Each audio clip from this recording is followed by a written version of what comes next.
Hello everyone, it's Mary. Welcome back to the channel. I have a super exciting and fun video to share with you today using these planner sticker books that I picked up at Tuesday morning.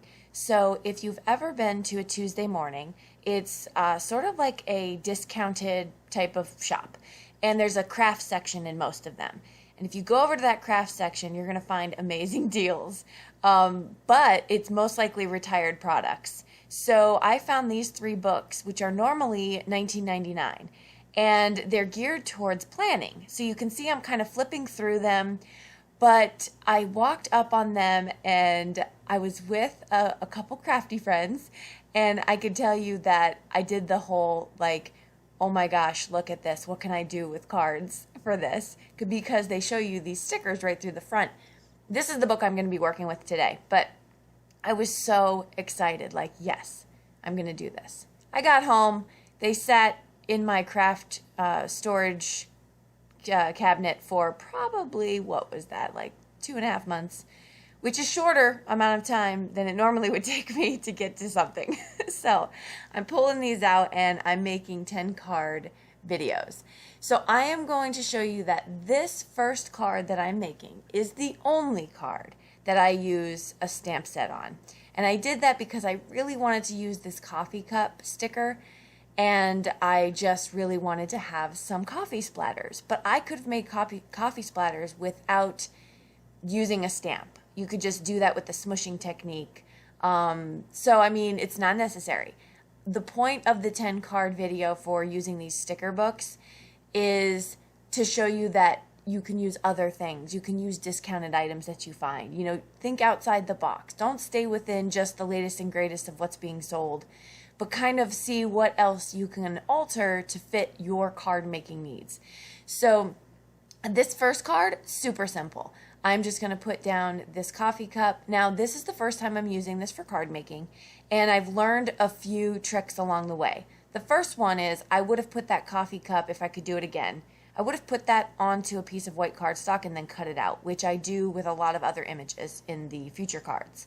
But then I'm just going to take some of these sentiments and put them down there, add a little bit of embellishment. So that'll be it for this card. You know, I'm going to finish it off with some sequins, but the idea behind this whole video process for me, or I shouldn't say the idea, one of the challenges for me was to move past the intricacy of my normal designs and be okay with making simple cards. I think this was more of something I wanted to push myself past, because I get in my own head sometimes where it's like, oh, is it enough of a technique, or is it enough of something X, Y, and Z? Fill in the blank. And the bottom line is sometimes you just want to make a card. Like, I don't want to put these pressures on myself, so I'm going to stop doing that. Okay, let's move on to card number 2. So in the planner book, I kept with one book at a time because I really want to use all 3 books and do 10 cards with each book. So this is from the same book. That'll be throughout the video. But I saw these stickers, these longer stickers, and so I'm just going to make that my background, add some flair.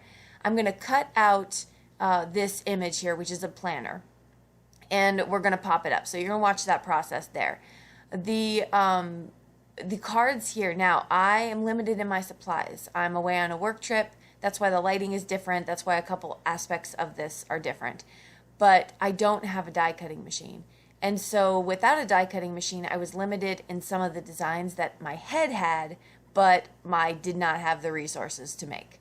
So that's another thing, that these are just ideas. These are just maybe some inspiration to get you started, but I do have a lot more variety up there in the dome, but I can't do it. So anyway, we're going to keep them super simple. I'm going to add some of these sequins, and we're going to call that card done as well. I just put another sticker on the top that says Big Plans on the front. Now these cards could be really for mostly encouraging cards, I would say, is the occasion.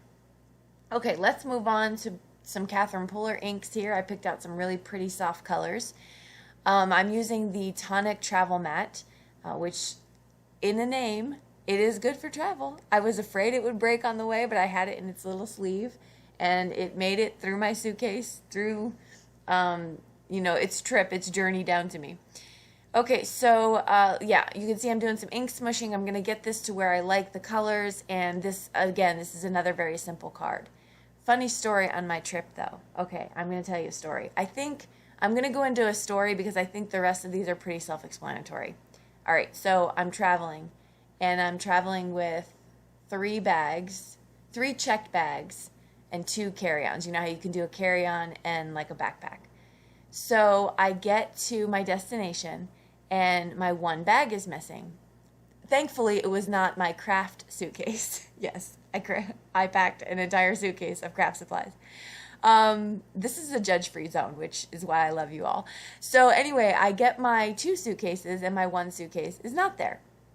So I get a message from the airline, the text message, your bag is still at the layover location.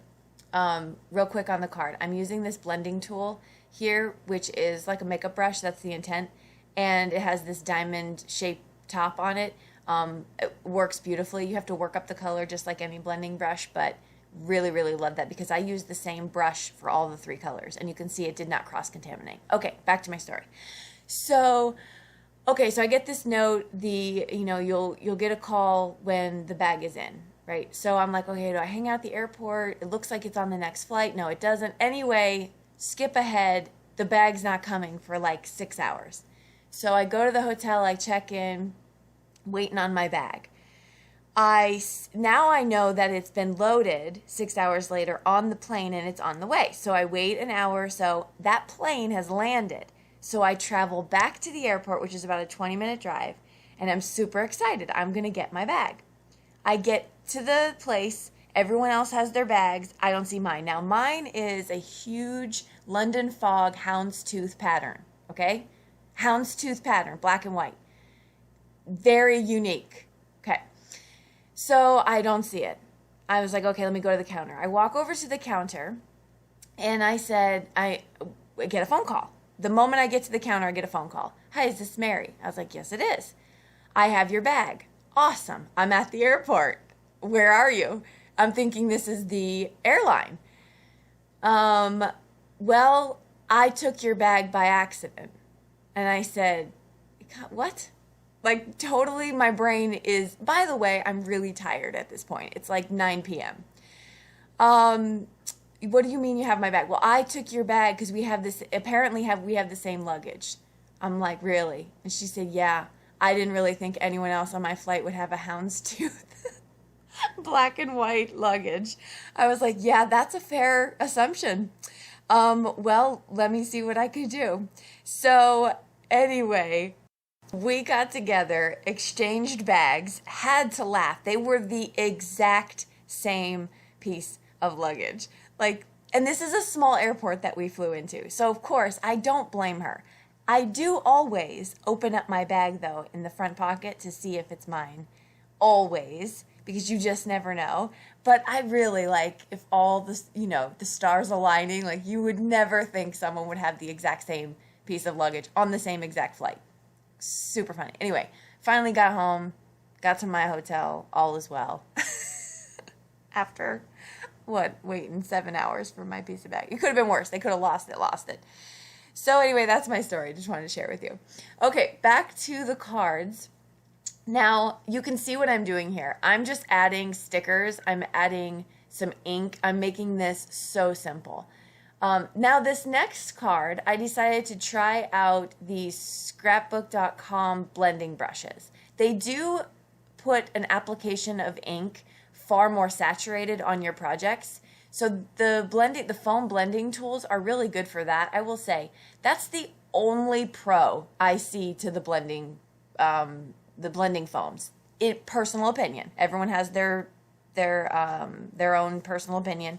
If you have the blending foams and you have all the foams per the colors and that's working for you, I am not going to encourage you to buy any of the new blending brushes. That's use what you got. That's always my mantra.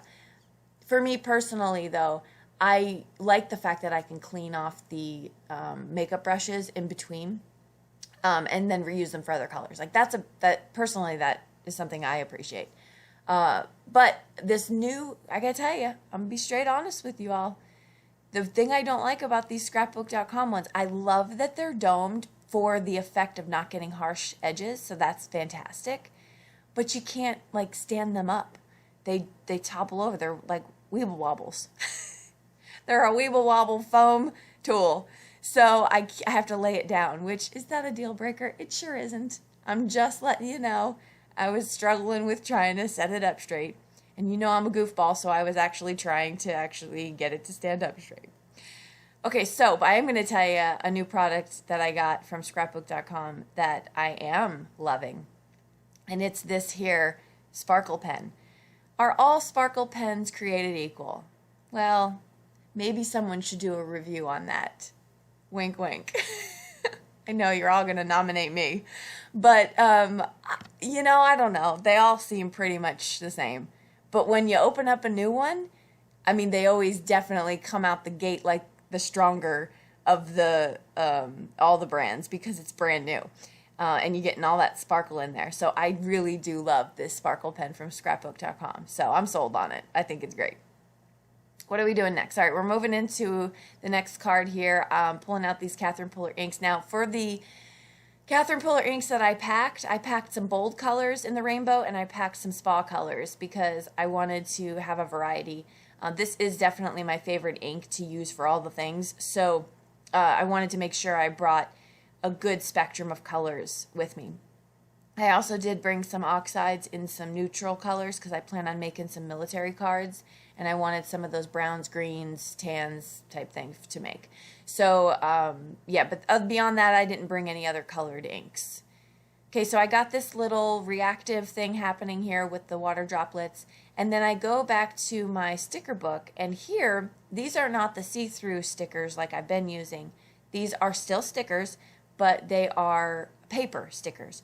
And so what I did was on the middle one that says, "But first coffee," I popped it up with some foam tape, which you had seen in previous cards I was making.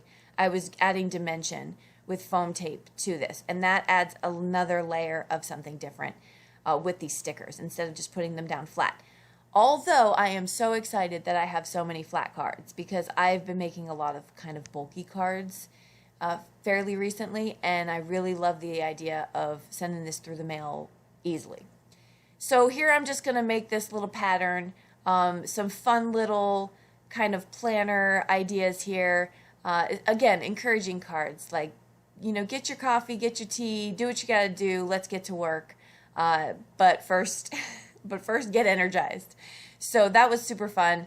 There, again, the theme of all these cards, simple, and what's the idea behind a greeting card?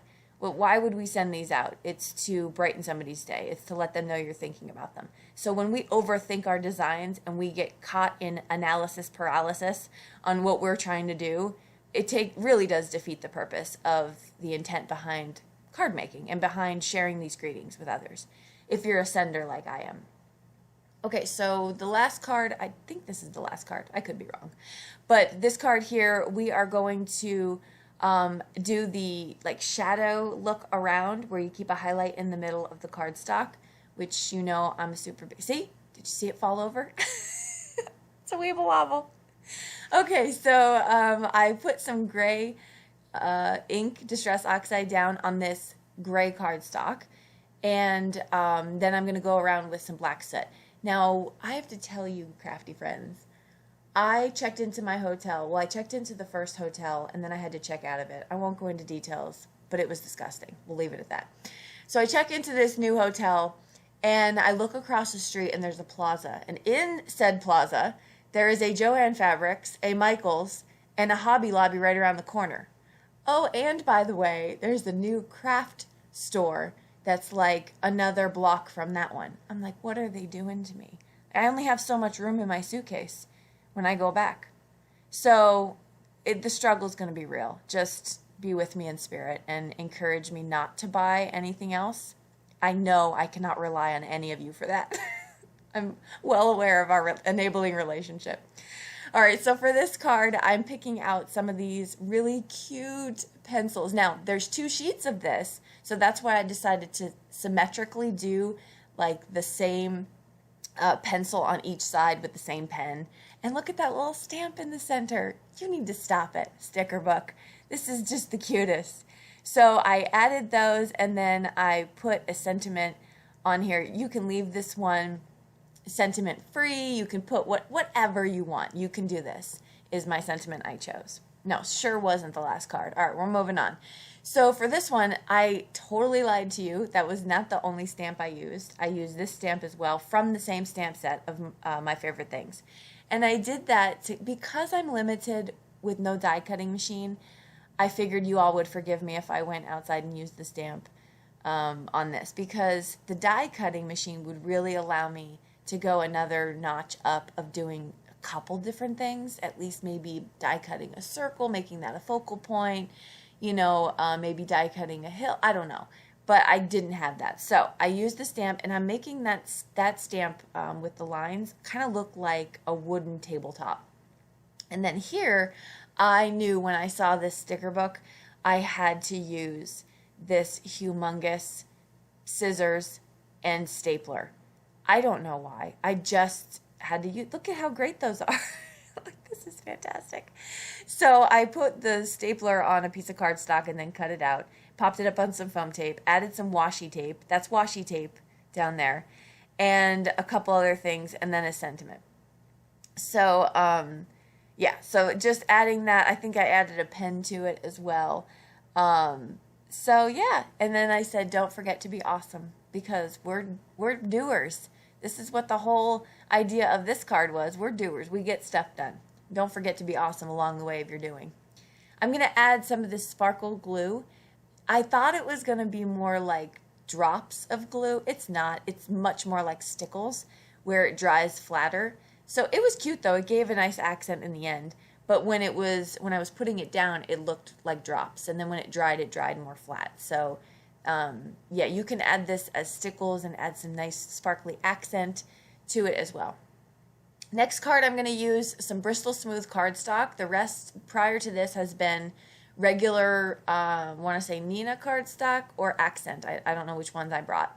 But I'm going to add with some Bristol Smooth some of these water brush pens. And these are Arteza. I brought the 48 set with me. I'm keeping to the same color theme because I want to match the sticker book as best I can. I'm going to go in with the sparkle pen and add some sparkle. And because it's water reactive, these markers are, you get this nice look. And you know, I don't think this is not the normal Bristol Smooth that I use. This is a different brand I got. It has like a chameleon on the front of it. I don't know. I'll have to see if I can find it. But look at this. So with this black marker, I'm going to put this on my media mat, and I'm going to add some water, and then I'm going to do some splatters. But look at how good these splatters show up. I was really impressed by that. And this is from a water brush pen. So that was really cool. One thing I will say, though, is make sure your panel is completely dried, because there's certain parts of those colored parts in the card where it wasn't dry, so the black kind of split and spread. And I didn't want that look. I was more going for like a very pointed dot type look. So then I just added some Urnick stamp drops on there. I forget what those are called, but they're like enamel dots. A little sentiment in the center that I put on some gray cardstock and cut out. And next up, I'm going to show you all the cards coming at you at once. So this was a very fun process for me. I have to tell you, I got to do this with basically how I used to do card making, and that was as a stress reliever. So that to me meant a lot. I sat down, I got to be creative with what I had, because I had limited supplies, very limited supplies to do this. So that's what I want to encourage you all today is don't put any expectations on yourself for your card making process. Just enjoy it, have fun, and just experiment. So that's all I have for you. I will list everything I could find that I used in this video below the description if you are interested in that. If you have any questions, comments, feedback, I'd love to hear from you in the comment section. You know that's where we like to chat it up. Don't forget to hit subscribe if you want to see more of these from me. And I will see you all in the next video. Have a fantastic week. Bye-bye.